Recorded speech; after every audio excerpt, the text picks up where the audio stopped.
Welcome back, viewers. This is the Treasures of Life show.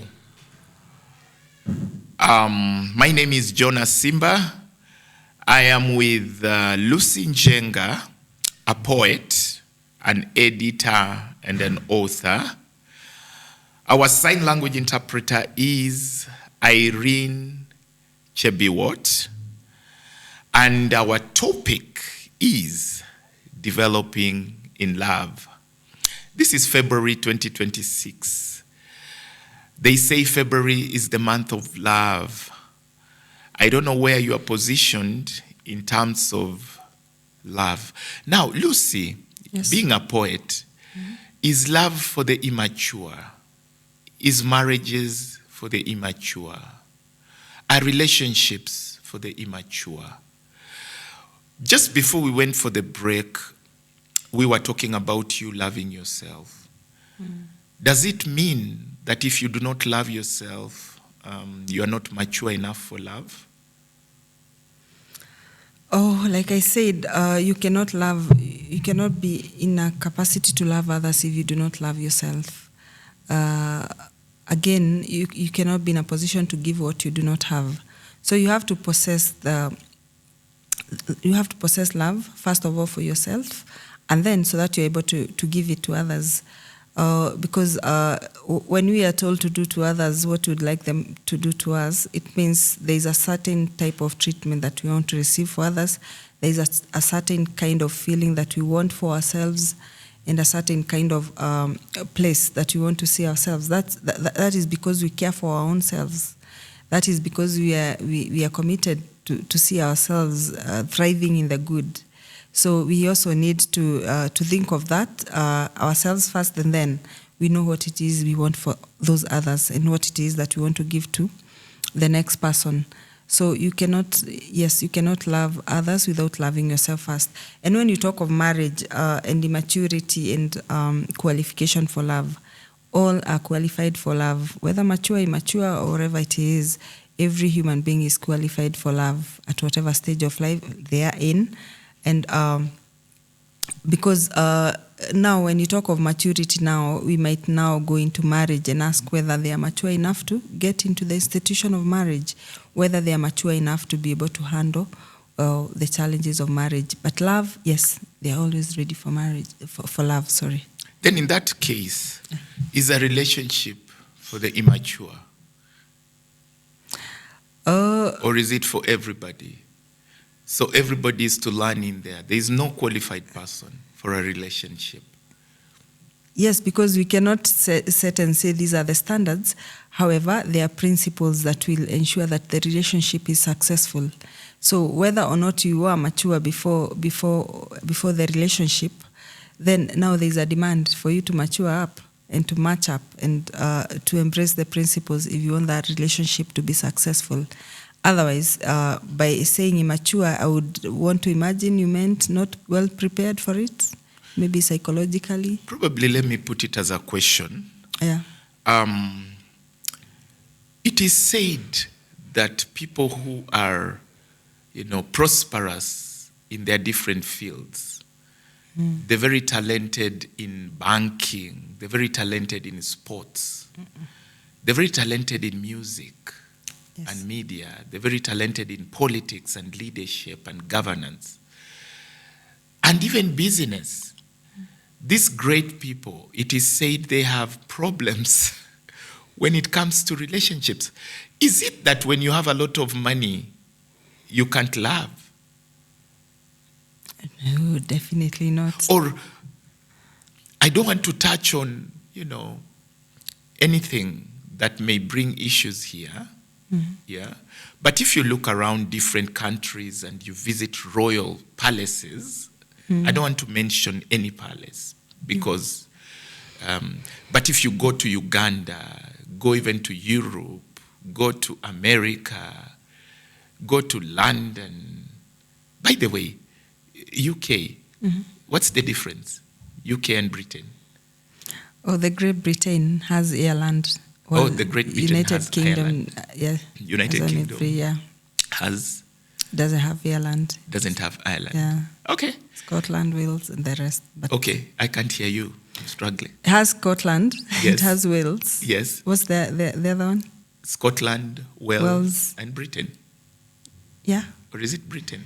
Okay. Yeah. They'll tell us. And many other countries, Australia, I don't know where our kingdoms are, Dubai, UAE. I'm told if you visit palaces, those royal homes, there's an issue. Is it true? I'm told that when you go to the high and mighty, the rich also cry, but their cry is always in terms of relationships. Why is it so? You find someone who is very talented in ICT, but they have issues. I'm told you only need to visit the home of clergy, and then you find issues with their children in terms of love. It said missionaries' children are the most, some of the most difficult because of lack of love. Why is it so? Is it the money that takes away the attention of couples on each other and on the children? Is it the focus? Why is it so? And then you go to places where you can quote unquote call needy. You find poverty. But people are neatly close. Or is it that they're hiding? You don't find so much issues in some of these needy homes. But when you go where there's a lot of money and opulence, then there's issues with relationships. Why is it so? Well, and I know I'm talking to a poet. Okay. Yes. Yeah, sure. Well, they say money, is the root of all evil. I wouldn't blame the presence of money to unhappiness or to the conditions that you've just highlighted to those that are successful or wealthy. First of all, I would say for people who got it or are wealthy, you find that they have made a lot of sacrifice to get where they are. Say, for instance, a lot of time has been invested in the creation of wealth. And when we look at the aspect of time and the hard it can have on love or on family, is the fact that you are away most of the time. When you'd have spent as a part of the time to bond with your family, you're out there looking for money. You're traveling. You're in other countries. You're out there for prolonged periods. And on the other side, like you said, those that do not have those, lots of wealth, they are at home. On a sofa watching a movie together, and all this time you're up there in the air, flying from one nation to the other, and your family is at home feeling cold and deserted. So that, again, I'm sure that is responsible to an extent in drifting the family apart and maybe killing love. While on the other end, the moment that they're able to have together is, works towards building them in love and binding them together. So I would just say that you can't have it all. You just have to seek or look for balances. Because, again, you'll find challenges with those that do not have all the essentials they need. You'll even find breakups in families that are struggling in poverty. And that is because they have not been able to meet their responsibilities. At the end of the day, happiness, jumps out because of that struggle. Yeah. Well, it can still jump out in the wealthy because of lack of time together. So the essence here is to just find balances. Look for a balance because of what we call the golden mean. Ensure you have time for your family much as you're chasing for the other essentials. You're looking for wealth. You're looking to provide for their needs. Remember that they also need your presence there. And while you again do not have wealth, remember to always be out there to make sure that you're meeting their needs. You're not neglecting, you're not irresponsible, or you're not making them miss out on certain things that they should have. For instance, education for your children. That's true. Yeah. Let's come to our generation right now. Yeah. Our country, goes without say, has a very huge young population. Many of our populace are young and quote unquote in love. Yes. But then look at the love that is around. Many of them have crossed the generation and got to people who are slightly older. Yes. Is it then right for us to say that we have not learned to love and grow together financially, grow through life? We want shortcuts. Am I right to say that? Because it's like right now in our society, if you're a young man or you're a man and you have a bit of wealth, you're in trouble. Just look at the programs we have on our TVs right now that are focused on coupling and looking for matchmaking. You would find those people who come and they say they are a bit wealthy, they go. But those who come and say, they're struggling, Single but they're and miserable. Yes, they are left in those shows. I'm looking at the different shows that try to matchmake on our local TV stations. That portrays our society. Huge young population in love with people who already made wealth before. Big mistake. Well, I wouldn't call it that, because in relationships, people have priorities. And you'll find that in our current generation, one of the priorities that the young generations are listing up there before everything else is financial stability. And you'll find that most of them maybe are coming from struggling backgrounds, so they are trying to have some security now in their next phase of life.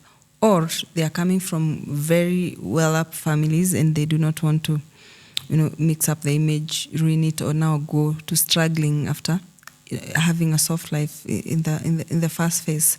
So again, I'm saying why they look at that particular aspect is to ensure that they secure their own lives as well as those of their children. So, however, I do not feel that it is a good way or a good approach to just brush off people or disqualify them from a relationship just because they are struggling financially, because nothing is cast on stone. Today they may be struggling and tomorrow they are up. And especially if you embrace teamwork as a couple or as an individual, so that together you know that you can build whatever it is that you need, your empire. If you need wealth, you can work for it as a lady, you can work for it as a man or as a couple, and you're able to meet the goals. However, that's the ideal situation. But the reality on the ground right now is that any lady, and even gentlemen now, are looking for financially stable people. No person wants a partner who is a leech or just a parasite, who is not assisting them in the game of life. You need someone that you can count upon. You need someone that can support you, who actually can step into the shoes of a helper in whatever journey you're making. So people need to to pull up their socks and up their game and remember that life is difficult for everyone. So we all need to be helpers to each other. Okay. Yes. Let me spare that kind of couple relationship a bit, and let me go back to the society. Yes. There is the advantage of developing in love in a society. One of them is collective responsibility. Yes. I don't know what your opinion would be. Are we fatigued as a society to carry the love of our nation? Is there something like loving the nation or loving an organization? Is there something like that? Or it's a fallacy, Is it possible for us to have a collective responsibility for a country? And this is because right now there's a lot of talk about transitioning from a third world country to a first world country. There is that talk. That is not possible without collective responsibility. And the space for each other to exercise their talents, be it in business and all that. But the competition and the strife and the inner personalities, does this allow us? Is collective responsibility possible without the development of the inner souls of the people of this country? Yes, it is possible. First of all, I'll say that the love of your country is what we basically call patriotism. You commit your loyalty to your country, so that all you want to do is for its well-being. You want to see the advancement of your country, and you have no thoughts of leaving your country or even denouncing it. So everything you do, you are deliberate on ensuring that there is development, there are better environments for the coexistence of the citizens of your country. So you're patriotic. So it's possible, yeah, to love your country. And again, it's possible not to, because we have seen people who have even sold out their country, their countrymen, who've done atrocities that jeopardize the well-being of their country or where they come from. So it's possible, very possible, to be loyal and to be committed. Again, when you're committed to the well-being of your country, to an extent, you're still being committed to the well-being of your neighbors, the people you coexist with within the borders together. And that commitment, again, will ensure that there is peace. You coexist in peace. You're playing your part to ensure that there's no chaos. You know, things like war are simply started by people, individuals, just like you and I. So when we are committed to our countries, we ensure that we live peaceably with each other. We ensure that our actions cannot trigger chaos. And again, we ensure that whatever it is we are supposed to do at our level as individuals, say we are working towards the end of corruption. It starts with me. I ensure that I'm not corrupt. I ensure that I'm a good steward. If I'm working in a certain space, I ensure that I'm doing the best that I can, just not only for me, not only for my neighbor, but for the entire country. So again, that is one aspect of developing in love, so that the responsibility widens up from the individual to the small community and over to the entire society. So because love, when you talk of responsibility, love is not careless. It is responsible. It does what it is supposed to do at the time when it is supposed to do it. Is it possible to love without actions? Because there is an aspect of support in love. Yes. You cannot, can you say you love your country without supporting your country? And I'm not looking at people working probably in the disciplined forces. At the borders, I know we have military people protecting the country. But I'm looking at you and me in this city. Is it possible for you to say, I love Kenya, and I'm not supporting Kenya? No. And of course, I'm not talking about football. That's a contradiction. You cannot say you love a country and you're not supporting them. You cannot say you love a person and you're not supporting them. So your support should be where you say your heart is. You bring in another aspect of love, that is sacrifice. Yes. And commitment. Okay. Now, sacrifice is painful. Sacrifice is like growth. You can only sacrifice where your soul is, where your life, is. And I'm looking at our talents here. How do you give your talents genuinely? You know, the marks of a genuine citizen. Yes. Go ahead. I know I'm asking you a tricky question. What are some of these marks of a genuine citizen? Of course, one of them, I would say you are loyal to the country. You spoke about an absentee parent who is away because of opulence. He's in the different countries. I look at it this way, that I'm very loyal to this country. Recently, I was looking for a passport, just to try and renew it so that I can travel. Yeah. But I've been very loyal. I don't know whether it's by default. Some of us, it only takes a bit of riches and you become very disloyal to family and to country. Am I right? Actually, I wanted to ask you, how loyal have you been? What shows that you have been loyal to your country? I've been here. I've been to the country. I don't think that is what loyalty is in this case. I've been in Nairobi. It doesn't mean that you're flying to the UK, you're flying to the US, or you're in Uganda. It doesn't mean you don't love your country. So you can be in the UK and you're still loyal to Kenya? Yes, you could be there on business, or even contracts and looking for business and looking for opportunities for your country. Okay. So it doesn't mean if you're just by being here you're loyal. Okay. And it doesn't mean by just not being here you're not loyal. Yeah, so you can love your country irrespective of where you are or what you're doing at the moment, provided whatever it is you're doing is in alignment. Or it goes beyond just speaking. Yeah, even your actions. Yes. Okay. And the support that you can offer to ensure that there's stability in your country. Okay. Yeah. In political arenas, or in business, or in the social spaces, whatever it is, whatever area that you're working on, and whether you're working on the international level or just the local, provided whatever you're doing is in alignment with the principles of patriotism and loyalty, then you love your country and you're It's loyal. amazing. We started by talking about the family as one of the best places where the image of love comes out. Are you not surprised at how far parents go to ensure that their children go to school and that they are safe? The biggest picture of sacrifice can be found in a family. How parents give themselves to ensure that their children grow. Yeah, that probably should be translated to all the other institutions that we are in, including church. Am I right? Selflessness. Selflessness. Yes. That is the word. Developing in love, this month of February